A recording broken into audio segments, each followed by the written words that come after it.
Hi అండి. ఈరోజు మనం ఎంతో టేస్టీ అయినా అలాగే హెల్దీ అయిన పాయా సూప్ అదేనండి కాళ్ళ శార్వానైతే ప్రిపేర్ చేద్దాము.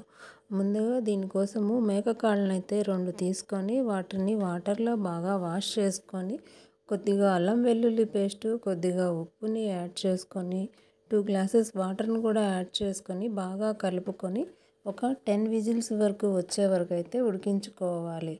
అప్పుడే బోన్స్ బాగా ఉడుకుతాయండి. దానివల్ల సూప్ అయితే మరింత టేస్ట్ వస్తుంది. నెక్స్ట్ అయితే ఒక కడాయి పెట్టుకొని దాంట్లో ఆయిల్ వేసుకొని ఆయిల్ వేడైన తర్వాత 4 మిరియాలు, 4 లవంగాలు, 2 చెక్క, 2 యాలక్కాయలు యాడ్ చేసుకొని బాగా వేయించుకోవాలి. ఇవి బాగా వేగిన తర్వాత ఉల్లిపాయలు, పచ్చిమిర్చి కూడా యాడ్ చేసుకొని బాగా వేయించుకోవాలి. ఇవి కూడా బాగా వేగిన తర్వాత దీంట్లో టమాటా పేస్ట్ని కూడా యాడ్ చేసుకొని అది పచ్చివాసన పోయేంత వరకు వేయించుకోవాలి. పచ్చివాసన పోయిన తర్వాత దీంట్లో 1 టీ స్పూన్ వచ్చేసి ధనియాల పొడి, 1/2 టీ స్పూన్ జీలకర్రను కూడా యాడ్ చేసుకొని బాగా వేయించుకోవాలి. నెక్స్ట్ దీంట్లో 1/2 టీ స్పూన్ వరకు అల్లం వెల్లుల్లి పేస్టు, కొద్దిగా పసుపు, కారాన్ని కూడా యాడ్ చేసుకొని బాగా కలుపుకోవాలి. దీంట్లో మనము ముందుగా ఉడికించి పెట్టుకున్న మేక కాళ్ళు అయితే ఉన్నాయి కదండి, ఆ కాళ్ళను కూడా ఈ మసాలాలో యాడ్ చేసుకోవాలి. దాంట్లో వచ్చే వాటర్ని కూడా మనము ఇదే మసాలాలో యాడ్ చేసుకొని బాగా కలుపుకోవాలి.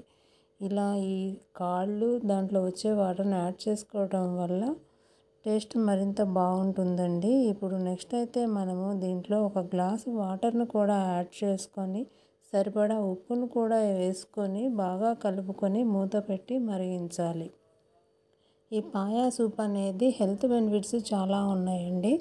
దీన్ని తీసుకోవడం వల్ల మనకి వచ్చే దగ్గు, జలుబు ఇలాంటి హెల్త్ ప్రాబ్లమ్స్ ఏవైనా తీసుకోవడం వల్ల మనకి రాకుండా ఉంటాయండి. అలాగే బోన్స్ కూడా చాలా స్ట్రాంగ్గా పనిచేస్తాయండి. మీకు వీలు కుదిరినప్పుడల్లా ఈ సూప్ని అయితే ప్రిపేర్ చేసుకొని తాగడానికైతే ట్రై చేయండి.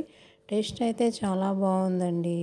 మీరు కూడా ఒకసారి ట్రై చేసి మీకు ఎలా వచ్చిందో మాకు కామెంట్లో చెప్పండి. నెక్స్ట్ ఈ పులుసు అయితే బాగా మరిగిన తర్వాత దీంట్లో 1 టీ స్పూన్ వరకు గరం మసాలాను అయితే యాడ్ చేసుకోవాలి. దీంట్లో కొద్దిగా కొత్తిమీరను కూడా యాడ్ చేసుకోవాలండి.